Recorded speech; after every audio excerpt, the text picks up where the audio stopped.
பத்திரிகையாளர் திரு ஜுபேர் இணைந்திருக்கிறார். ஜுபேர் வணக்கம். இப்போ காங்கிரஸ் இதுவரை எழுப்பிய குரல்கள் எல்லாம் இப்போது அமைதிப்பட்டிருக்குது அப்படின்னு சொல்லலாமா? கேசி வேணுகோபால் வர்றாரு, சந்திக்கிறார் அப்படின்னா இந்த பிரச்சனைகள்லாம் முடிந்து சுபம் அப்படின்றது புரிஞ்சுக்கலாமா? ஆல்மோஸ்ட் கூட்டணிக்கான பேச்சுவார்த்தைகள் முடிந்து இறுதி நிலைக்கு வந்து விட்டது அப்படிங்கறதா நீங்க பார்க்கப்படுது. தொகுதி முதற்கொண்டு அவங்க பேசி முடிச்சுட்டாங்க.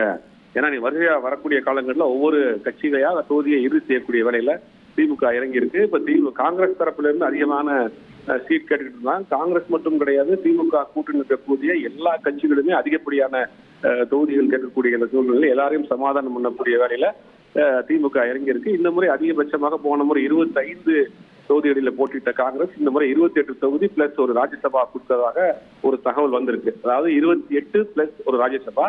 அந்த ராஜ்யசபாவும் இந்த டேம்ல கிடையாது, அடுத்து வரக்கூடிய டேம்ல ஒரு ராஜ்யசபா ஒதுக்குறதாகவும் 28 தொகுதிகள் உறுதி செய்யப்பட்டிருக்கிறதாகவும் ஒரு தகவல் வந்திருக்கு. அதைத்தான் இன்னைக்கு உறுதி செய்ய போறாங்க அப்படிங்கிற மாதிரி இருக்கு. ஆல்மோஸ்ட் அவங்க கூட்டணி பேச்சுவார்த்தை நல்ல முறையில் முடிந்து விட்டது. அதற்கான சமிக்கையாகத்தான் இன்று இரவு விருது கூட அங்க நடக்கிறதாக ஒரு தகவல் இருக்கு. பட் இது நம்பர்ஸ் முடிவு பண்ணிட்டு தான் அந்த சந்திப்பே நடக்குதுன்னு சொல்ல வரீங்களா? இல்லை நாங்கள் உங்கள் கூட்டணியில் இருக்கோம் அப்படின்றத உறுதி பண்ணிட்டு அப்புறம் அஃபிஷியலாக அண்ணாரிவாள் இதில் உட்காந்து எந்த இடம் எந்த சீட்னு பேசுவாங்களா? இல்ல நம்பர்ஸ் எல்லாம் முடிவு பண்ணிட்டு தான் வந்திருக்காங்க. ஏன்னா ஏற்கனவே இழுபறியில இருந்தது. ஏற்கனவே கனிமொழி அவர்கள் டெல்லியில ராகுல் காந்தியும் சோனியா காந்தியும் சந்திச்சது. அப்புறம் 2 தரப்புலையும் பேச்சுவார்த்தை நடைபெற்றது. அது இழுபறியிலேயே போயிட்டு நம்பர் கன்ஃபார்ம் ஆகாம இருந்ததால் தான் இவ்வளவு நாள் தாமதம் ஏற்பட்டது. இப்ப நம்பர் கன்ஃபார்ம் ஆனதுக்கு பிறகுதான் வேணுகோபால இங்க வந்துக்கிறார். ஆக மொத்தம் இந்த கூட்டணி இறுதி கட்டத்தை வந்துருச்சு. பேச்சுவார்த்தை எல்லாம் முடிஞ்சு நம்பர் முதற்கொண்டு கன்ஃபார்ம் பண்ணிட்டு தான் இன்னைக்கு முதலமைச்சரை மீட் பண்றாரு. இனி எதுவும் பிரச்சனை இருக்காதுங்கிறதான் தெரியுது.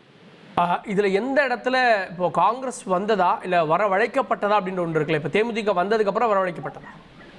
இல்ல அதுக்கு முன்னாடியே அவங்க பேசிட்டு இருந்தாங்க. அதாவது இதை பொறுத்த வரைக்கும் அகில இந்திய அளவுல காங்கிரஸ் கட்சிக்கு திமுகவிற்கு காங்கிரஸ் தயவு தேவை, தமிழ்நாட்டில் காங்கிரசுக்கு திமுகவினுடைய தயவு தேவை. இது 2வது கொள்கை ரீதியாக மதவாத எதிர்ப்பு அரசியலை செய்யக்கூடிய 2 கட்சிகளும் ஒரே நேரத்தில் பயணிக்கிறாங்க. தொடர்ந்து வெற்றியும் பெற்றுட்டு இருக்கிறாங்க. அப்படிங்கும் போது தாவேக்காங்கிறது அவங்களுக்கு ஒரு ஆப்ஷனா இருந்தது. தாவேக்காங்கிற ஆப்ஷனை காங்கிரஸ்குள் இருக்கக்கூடிய ஒரு சிலர் தான் எழுப்பிக்கிட்டே இருந்தாங்களே ஒழிய பெரும்பாலான காங்கிரஸார்கள் பெருசா விரும்பல.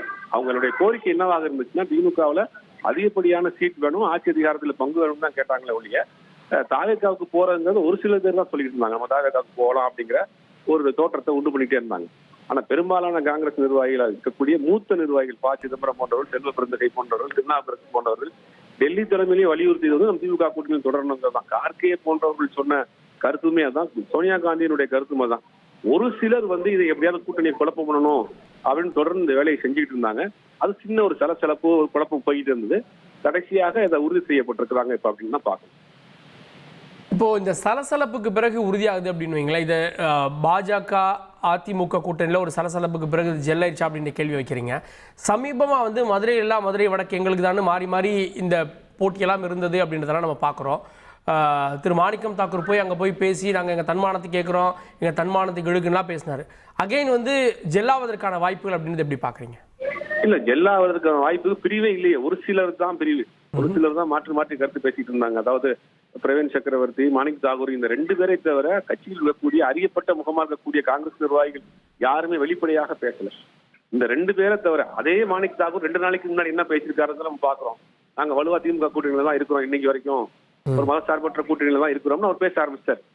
அப்ப பேச ஆரம்பிச்சுட்டாலே உள்ள வந்துட்டாருன்னு அர்த்தம். காங்கிரஸ்குள் பெரிய குழப்பம் கிடையாது. சட்டமன்ற உறுப்பினர்கள் 18 பேரா இருக்கட்டும், நாடாளுமன்ற உறுப்பினராக 10 பேரா இருக்கட்டும், யாருமே அந்த மாதிரியான எதிர்க்கருத்தை பேசல. மாணிக் தாக்கூரும் பிரவீன் சக்கரவர்த்தியும் 2 பேர் மட்டும்தான் தொடர்ந்து இந்த கூட்டணிக்குள் ஏதாவது ஒரு குழப்பம் வந்துடுமா அப்படிங்கிற மாதிரி பேசியிருந்தாங்க. அவங்களையும் சரி செய்யப்பட்டாங்க. தொண்டர்கள் மத்தியை பொறுத்த வரைக்கும் இது ரொம்ப நாள் டிராவல் பண்ண ஒரு கூட்டணியா இருக்கு. நாடாளுமன்ற தேர்தலா இருக்கட்டும், சட்டமன்ற தேர்தலா இருக்கும், டிராவல் பண்ண ஒரு கூட்டணியா இருக்கும். சிறு சிறு சலசலப்புகள் இருந்தது, அது சரி செய்யப்பட்டது.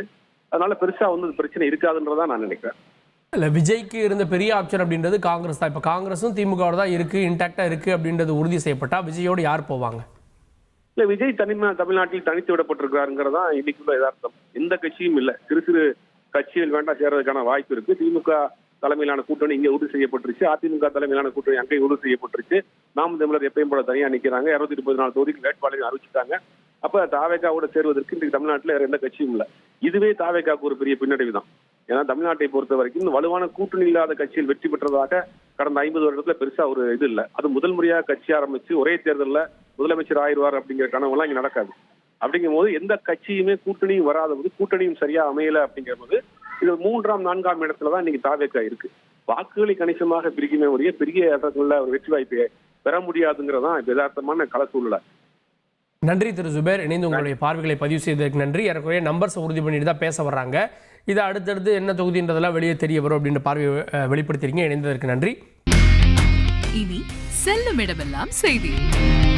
தந்தை டிவியின் வாட்ஸ்அப் சேனலை ஃபாலோ பண்ணினா செல்ல இருக்கும் இடமெல்லாம் செய்தி.